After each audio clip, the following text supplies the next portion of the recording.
नमस्कार दोस्तों, जय हनुमान जय माता लक्ष्मी हर हर महादेव। दोस्तों, सबसे पहले अपनी पूरी सच्ची श्रद्धा से कमेंट में लिखे जय लक्ष्मी माता। लक्ष्मी की कृपा से आपके घर में धन दौलत की बरकत होना शुरू हो जाएगी। दोस्तों, क्या आप भी अपने घर की सुख शांति, संतान की कमी या धन की कमी और कर्जे से परेशान हैं, या आपका भाग्य आपका साथ नहीं दे रहा है, या फिर आपके घर में लक्ष्मी का वास नहीं हो रहा है, आपके घर की सुख शांति में रुकावट आ रही है और आपके कार्य नहीं बन रहे हैं, तो दोस्तों, आज की इस वीडियो में एक बहुत ही महत्वपूर्ण जानकारी देने वाले हैं। जो भी महिलाएं रात में अपने पति के साथ सोती हैं, उन महिलाओं के लिए यह जानकारी बहुत ही जरूरी है। दोस्तों, जो महिलाएं अपने पति से नाराज रहती हैं या अपने पति के साथ नहीं सोती है, तो इस वीडियो को नजरअंदाज बिल्कुल भी मत कीजिएगा। इस वीडियो को आप लोग भी अंत तक जरूर देख लीजिए, क्योंकि यह महत्वपूर्ण वीडियो आप सभी के लिए बहुत ही ज्यादा महत्वपूर्ण है, इसलिए इस वीडियो को अंत तक देखें। चलिए वीडियो शुरू करते हैं। उससे पहले, हे लक्ष्मी माता जी, जो भी आपके इस चैनल को सब्सक्राइब करे तो उसके घर में धन दौलत की कमी ना हो और उसका परिवार सदैव हंसता मुस्कुराता कुशल मंगल रहे। दर्शकों, किसी गांव में एक गरीब सेठ रहता था। जी हाँ, गरीब सेठ। आप सोच रहे होंगे सेठ था और वह भी गरीब। ये दोनों विरोधाभासी शब्द एक साथ कैसे? ये सब भाग्य का खेल है। दोस्तों, हर इंसान के जीवन में कभी उतार कभी चढ़ाव आते हैं। उसी तरह दयाराम सेठ भी किसी जमाने में बहुत अमीर हुआ करता था और वह खूब दान, धर्म और पुण्य भी किया करता था। लेकिन समय पलटा और वह धीरे धीरे अपना धन खोता गया और आखिरकार आज इस हालत में पहुंच गया कि लोग उसे गरीब सेठ के नाम से जानने लगे। लेकिन वह कहते हैं ना कि अच्छे कर्मों का फल देर से ही सही, लेकिन मिलता जरूर है।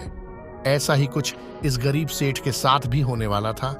जिस गांव में यह सेठ रहा करता था, वहीं पर एक बार राजा के लोगों ने ऐलान किया कि जिसने भी अच्छे काम किए हैं, वह अपने अच्छे काम गिनवा कर राजा से उसके बदले में जो भी उसका मन हो राजा से लेकर जा सकता है।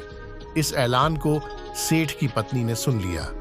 सेठ की पत्नी बहुत खुश हो गई, क्योंकि वह जानती थी कि अपने अच्छे दिनों में सेठ ने अनगिनत पुण्य के काम किए हैं।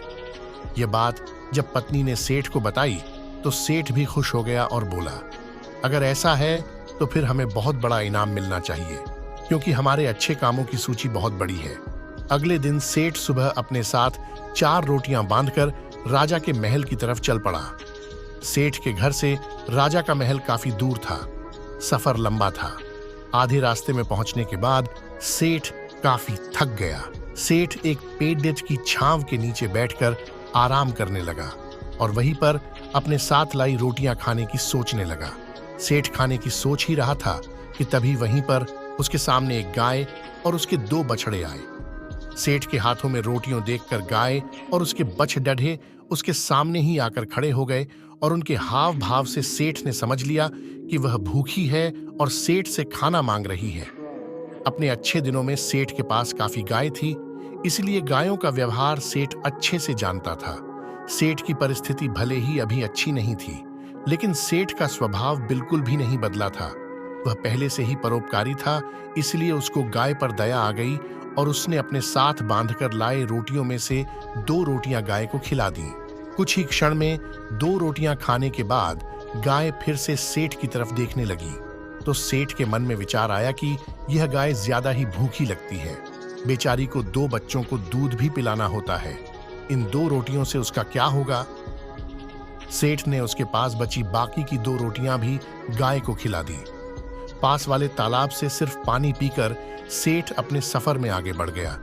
राजा के दरबार में जब सेठ पहुंचा, तो राजा ने पूरे दरबार के सामने सेठ से उसका नाम पूछा और अपने अच्छे कर्मों के बारे में बताने के लिए कहा। सेठ ने राजा को प्रणाम किया और अपने कामों के बारे में बताना शुरू किया।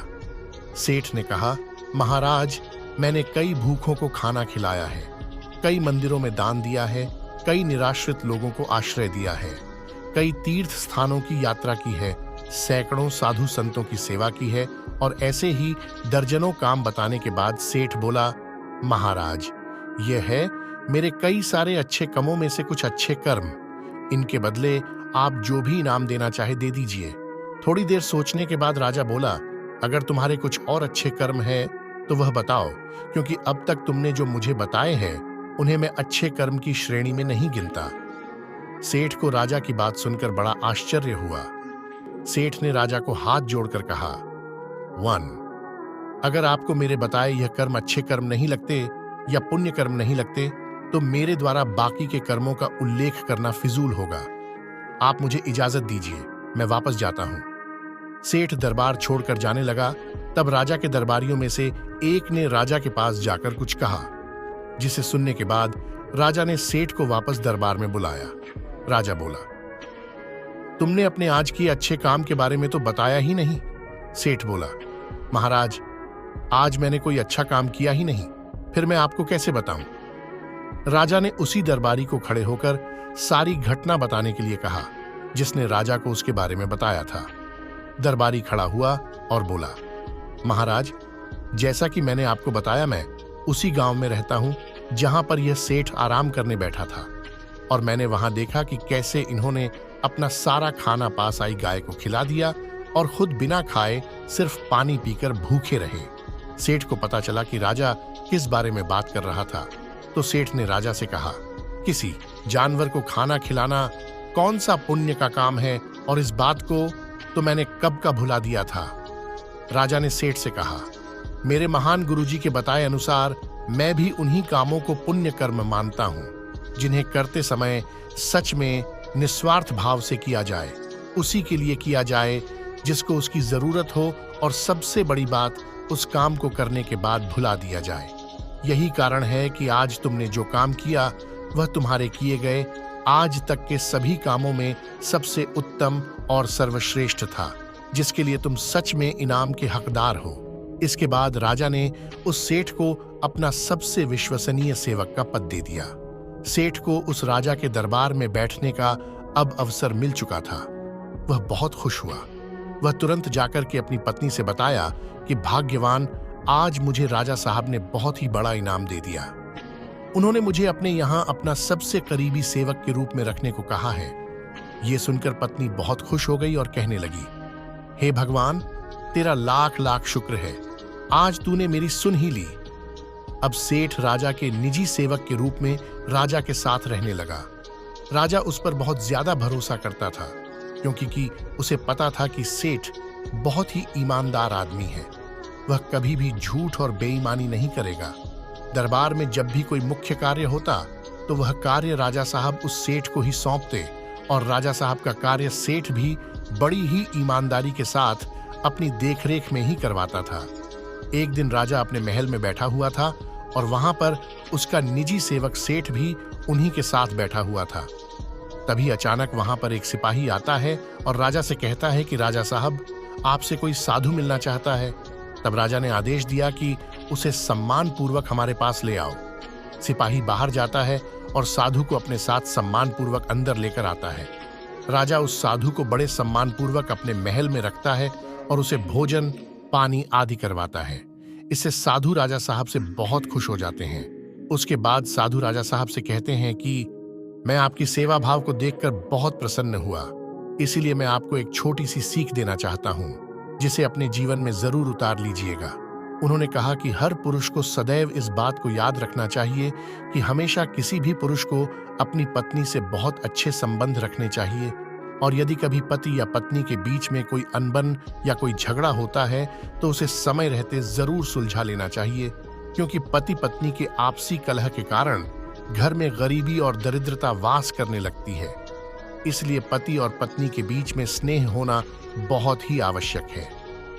हर पुरुष को यह बात याद रखनी चाहिए कि कभी भी पति को अपनी पत्नी से गुस्सा होकर दूर नहीं रहना चाहिए, क्योंकि इस प्रकार पत्नी के हृदय में बहुत बड़ा दुख पहुंचता है, और पत्नी घर की लक्ष्मी मानी जाती है, और यदि लक्ष्मी को ही दुख पहुंचेगा तो घर में धन दौलत की कमी आना शुरू हो जाएगी, घर में गरीबी आने लगेगी। हर पति और पत्नी को सदैव पास रहकर एक साथ ही सोना चाहिए, क्योंकि एक साथ सोने से घर में धन दौलत और बरकत बढ़ती है, क्योंकि इससे माता लक्ष्मी भी प्रसन्न होती है। जब घर की लक्ष्मी प्रसन्न रहेगी तो माता लक्ष्मी जरूर प्रसन्न रहेगी। इतना कहकर वह साधु राजा के राजमहल से चले जाते हैं। कुछ दिन बाद एक दिन राजा का रानी से झगड़ा हो जाता है और वह दोनों अलग अलग जगह पर रहने लगते हैं, अर्थात दोनों एक दूसरे से दूर रहने लगते हैं। रानी अपने कक्ष में सोती थी, राजा अकेले अपने कक्ष में सोते थे, लेकिन रानी राजा को हर रात देखने के लिए उनके कक्ष में जरूर जाती थी। उन्हीं के महल में एक बहरूपिया भेष बदलकर सिपाही के रूप में रहता था, जो कि दूसरे दुश्मन राज्य का खुफिया दूत था। जब उसे पता चलता है कि राजा और रानी के बीच इस समय झगड़ा चल रहा है, तो वह इसका फायदा उठाने की कोशिश करता है और राजा को मारकर सारा राज्य हड़पने की कोशिश करता है। एक रात वह अपने कुछ साथियों के साथ राजा को मारने के लिए उसके कक्ष में जाने को तैयार होता है, क्योंकि राजा अपने कक्ष में अकेला सोया हुआ था। उनके साथ उनकी रानी साहिबा भी नहीं थी। वह खुफिया दुश्मन दूत राजा साहब के कमरे में घुसा और तभी उधर से रानी राजा को रात में देखने के लिए उनके कमरे की ओर आ रही थी। जैसे ही उन्होंने देखा कि कोई उन्हें मारने के लिए उनके कमरे में जा रहा है, तभी रानी ने पीछे से कुछ सिपाहियों को भेजकर उसे पकड़वा लेती है। सुबह जब राजा को यह सब कारनामा पता चलता है, तब वह रानी का लाख लाख धन्यवाद देता है और उसे उस साधु की बात याद आती है कि उसने कहा था, सदैव पति पत्नी को आपस में मिलजुल कर एक साथ रहना चाहिए, क्योंकि इससे घर में धन दौलत की बरकत होती है और सभी का भाग्य अच्छा बना रहता है। यदि सही वक्त पर रानी उसको ना पकड़ पाती तो शायद मेरा धन दौलत और प्राण सब कुछ दूर हो जाता। सच ही कहा जाता है कि घर की महिला स्वयं लक्ष्मी होती है और लक्ष्मी को हमेशा खुश रखना चाहिए, और यदि कोई पति अपनी पत्नी के साथ सोता है तो पत्नी हमेशा खुश रहती है और घर में सुख शांति धन दौलत की बरकत होने लगती है। दोस्तों, सभी लोग सच्ची श्रद्धा से कमेंट में लिखे जय माता लक्ष्मी। माता लक्ष्मी की कृपा से आप सभी के घर में धन दौलत की कभी कमी ना हो। दोस्तों, ऐसी ही और मजेदार वीडियो देखने के लिए हमारे इस चैनल इंस्पायर्ड मार्ग को अभी सब्सक्राइब करें और कमेंट सेक्शन में जय मां लक्ष्मी, हर हर महादेव लिखना ना भूलें। धन्यवाद।